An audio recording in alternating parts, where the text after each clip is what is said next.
সময়ের সঙ্গে সঙ্গে শুধু মানুষ নয়, ধসে পড়ে সংসার, সম্পর্ক আর তার ভেতরকার নিজস্ব মূল্যবোধ। একসময় যে বাড়ির নামে গোটা পাড়া চেনা যেত, সেই বাড়ির নাম এখন শুধুমাত্র ইতিহাসের পাতায়। একদা আভিজাত্যের প্রতীক চ্যাটার্জি বাড়ি আজ টিকে আছে ভগ্ন ইটের গায়ে ভর দিয়ে। ভাঙা কাঠামোর মতোই নুইয়ে পড়েছে পরিবারের সদস্যদের মানসিক শক্তিও। একজন যুবক যার স্বপ্ন ছিল চাকরি, ছিল সম্ভাব্য প্রেম, ছিল সম্মান, সবই এখন ঝাপসা হয়ে আসছে বাস্তবের কাঁচে। একসময় যে ছিল বড় ঘরের ছেলে, আজ সে টিউশনি করে শেষে হয়ে দাঁড়ায় এক টোটো চালক। আর তার দাদা শহরের পথে পথে ঘুরে বেড়ানো এক নির্বাক পাগল, যার হাতে ধরে রাখা মোবাইল ক্যামেরা যেন সমাজের গোপন রূপকে ধরে রাখার মরিয়া প্রয়াস করে চলেছে। কিন্তু যে ছবি সে অন্যদের বিষয় করে তোলে, একদিন সেই ক্যামেরার ফ্ল্যাশ এসে পড়ে তার নিজের ঘরের মধ্যেই। এই গল্প এক পরিবারের ধীরে ধীরে পতনের এবং সম্পর্কের সীমারেখা মুছে যাওয়ার আর আত্মিক মূল্যবোধের করুণ ভাঙনের গল্প। আজকের গল্পের নাম অধঃপতন। লেখক সুকান্ত গঙ্গোপাধ্যায়। গল্পটি শুনুন। ভালো লাগলে এরকম আরও খাঁটি গল্প শোনার জন্য চ্যানেলটিকে সাবস্ক্রাইব করুন এবং গল্পটিতে একটি লাইক দিয়ে আপনার সমর্থন জানান। তাহলে শুরু করি।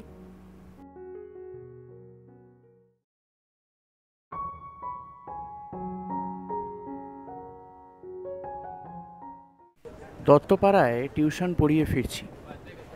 রাত তখন 9:30। সাইকেল চালাতে চালাতে মুখ তুললাম। বিশ্বাস বাড়ির বারান্দায় আলো জ্বলছে না, অর্থাৎ কঙ্কনা আজও আমার অপেক্ষায় নেই, কিছুদিন ধরে থাকছে না।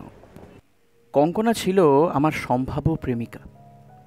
সম্ভাব্য প্রেমিকা আমার জীবনে প্রচুর এসেছে, তার কারণ আমার চেহারায় আভিজাত্যের ছাপ আছে। আমি বড় ঘরেরই ছেলে, যদিও আমার অবস্থা এখন তলানিতে। আমার প্রপিতামহ জয়ব্রত চট্টোপাধ্যায় ছিলেন হাইকোর্টের নামী উকিল। আমাদের বিশাল বাড়িটা এখন ভগ্নপ্রায়, শরিকি জটিলতায় বিক্রি করাও অসম্ভব। ওটা প্রপিতামহই বানিয়েছিলেন। ওনার নামেই আমাদের পাড়ার আজও নাম চ্যাটার্জি পাড়া।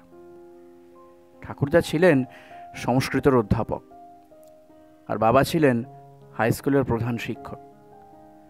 2 মেয়ের বিয়ে দিয়ে শেষ বয়সে বাবা নিঃস্ব হয়ে গিয়েছিলেন। দাদাও বড় চার্টার্ড ফার্মে চাকরি করতো বলছি কারণ মাস 8 হলো দাদা পাগল হয়ে গেছে, চাকরিটাও গেছে তার। কোম্পানি থেকে পাওয়া সামান্য কিছু টাকা ওরই চিকিৎসার পেছনে খরচ হয়ে গেছে আর কি। এখন সংসার চালানোর উপায় বলতে আমার টিউশনির কিছু টাকা আর বৌদির বিজনেস। ওই মাঝারি মাপের একটা বিস্কুট কোম্পানির সাব ডিলার বৌদি। রোজগার তেমন নয়। আমাদের ওয়ার্ডের কাউন্সিলর সনাতন দা একদিন বলল, এই বিজন, আমি তোমার জন্য একটা সরকারি লোন বার করে দিচ্ছি, বুঝলে? টোটো কিনে চালাও, তোমার তো বাড়ির অবস্থা জানি।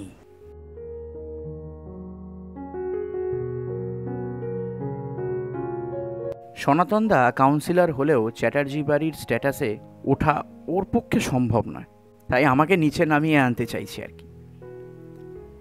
একটা ভদ্রস্থ চাকরি আমার জীবনে ভীষণ দরকার, কিছুতেই পাচ্ছি না।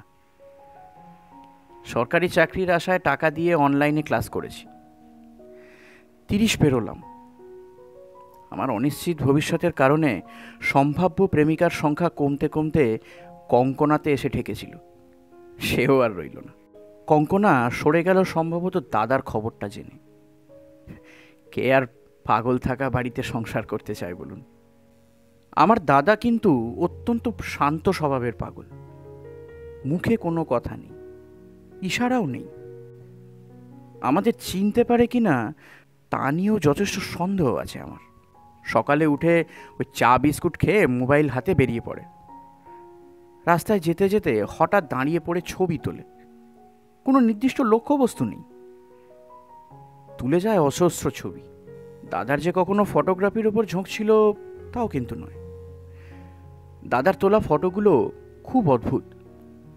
যেমন রাস্তার কলে জল পড়ে যাওয়ার ছবি, পুকুরের অর্ধেক বুঝিয়ে ফেলার ছবি, পুলকার উপচে পড়া ছাত্রছাত্রীর ছবি, আবার কখনো লক আউট হয়ে যাওয়া কারখানার ছবি। দাদার তোলা এইসব এলোপাথারি ছবি আমাকে খুব টানে। মনে হয় কি যেন একটা মিল আছে ছবিগুলোর মধ্যে, ঠিক ধরতে পারি না। রোজ রাতে দাদা ঘুমিয়ে পড়লে ওর মোবাইলটা নিয়ে নিই। মাঝরাতে ঘুম থেকে উঠে দাদা অস্থিরভাবে পায়চারি করে, তাই বৌদি আর দাদার সঙ্গে শোয় না, আমিই শুই।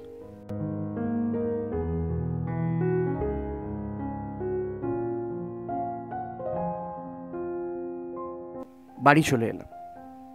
সাইকেল থেকে নেমে দরজার কাছে যাই, বেলও টিপি। বৌদি খুলে দেয় দরজাটা। জিজ্ঞাসা করি, দাদা ফিরেছে? হ্যাঁ ফিরেছে, খেয়ে দিয়ে একটু আগেই শুতে গেল। খেয়ে উঠে দাদার পাশে শুলাম। দাদার মোবাইলটা নিয়ে আজকের তোলা ছবিগুলো দেখছি। একটা ছবিতে এসে আচমকা চমকে উঠলাম। হাই স্কুলের সামনে বৌদি দাঁড়িয়ে, রিক্সাওয়ালা, ভ্যানওয়ালা, ডাবওয়ালা, ফুচকাওয়ালা পরিবৃত হয়ে আড্ডা মারছে ওদের সঙ্গে। বিরক্তও লাগলো। ফোনটা হাতে নিয়ে ছুটলাম পাশের ঘরে। বৌদিকে ডাকলাম। ছবিটা দেখিয়ে ভৎসনার সুরে বললাম, তোমার কি কোনো সেন্স নেই? এদের সঙ্গে আড্ডা মারছো তুমি? পাড়ার লোক দেখলে কি বলবে? বৌদি আমার কথার তেমন পাত্তা দিল না। হালকা গলায় বলল, এরা আমার অনেক কাজ করে দেয়, বিনা পয়সায় মাল ডেলিভারি করে দিয়ে আসে পার্টির কাছে। এবারের জন্য পড়ন্ত বাজার থেকে সস্তায় আলু, আনাজপাতি, মাছও এনে দেয়। আর আমি রিক্সা বা টোটোয় গেলে ওরা পয়সাও নেয় না। ওরা আছে বলেই তো এই সংসারটা কোনো মতে টানছি। না না, তুমি আর ওদের সঙ্গে মিশবে না বৌদি। তুমি চ্যাটার্জি বাড়ির বউ, এটা ভুলে যেও না, ভুলে যেও না, ভুলে যেও না, ভুলে যেও না।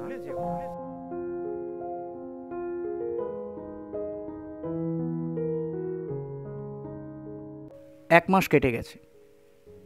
আমি এখন টোটোওয়ালা। সনাতনদার টোপটা গিলেই নিলাম। রোজগার ভালোই হয়, বৌদিকে আর বিজনেসও করতে হয় না। এত বড় পরিবর্তনেও দাদার কোনো হুঁশ নেই। কদিন আগে দুপুরে ফেরার সময় দাদাকে দেখলাম রাস্তায়।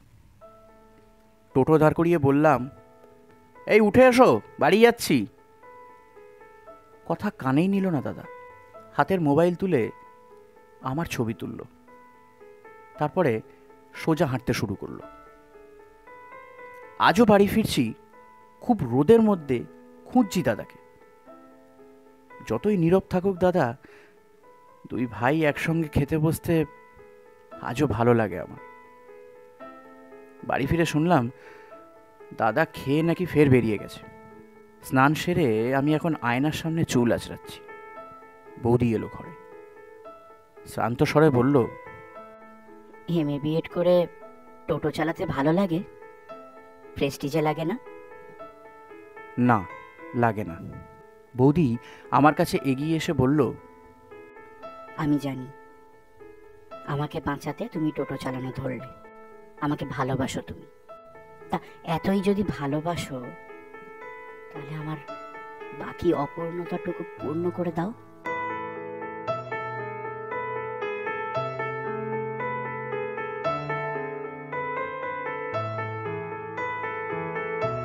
আমাকে অবাক করে আচমকাই বৌদি বক্ষলগ্ন হলো। উন্মুখভাবে ঠোঁট খুঁজছে আমার। বৌদিকে সরিয়ে দেওয়ার বদলে জড়িয়ে ধরছি আমি। আমার নারী সঙ্গহীন উপসী শরীরে যেন ঘোর লেগে যাচ্ছে। হঠাৎ দরজাটা খুলে গেল। দাদা! ঘরে ঢুকে নির্বিকার চিত্তে মোবাইলে ছবি তুলতে থাকলো আমাদের। তীব্র অস্বস্তিতেও হঠাৎ মাথায় এসে যায় দাদা কিসের ছবি তুলছে। দাদা সমাজের অথবা মানুষের অবক্ষয় কিংবা অধঃপতনের ছবি তুলে রাখে, সেটা আজ বুঝতে পারলাম।